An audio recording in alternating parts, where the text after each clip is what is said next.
The US once had a secret plan to nuke the moon. Sounds like a sci-fi movie, right? But during the Cold War, the US was seriously considering launching a nuclear bomb at the moon to send a message to the Soviet Union. Why? How would it even work? And most importantly, why did they decide not to go through with it? Stick around to find out. The year was 1958, and the Cold War was at its peak.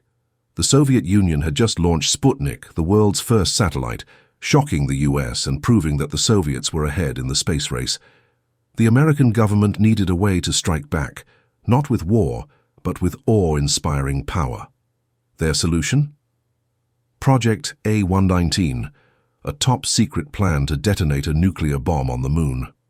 The idea was simple: launch a missile carrying a nuclear warhead, have it explode on the moon's surface, and create a massive, visible explosion that everyone on Earth could see.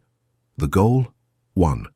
Intimidate the Soviets, show them that the US had superior firepower. 2.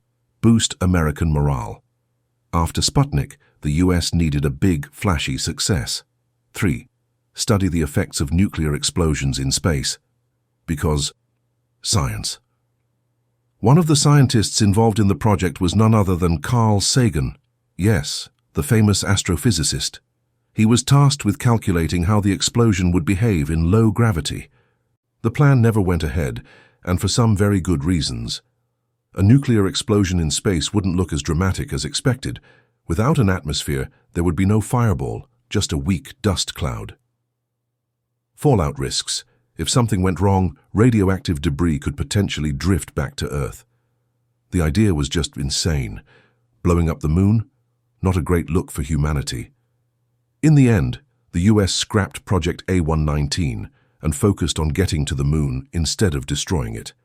11 years later, Apollo 11 landed peacefully in 1969. So yeah, at one point in history, the US actually considered nuking the moon just to flex on the Soviets. What do you think? Would this have changed history or just been a massive mistake?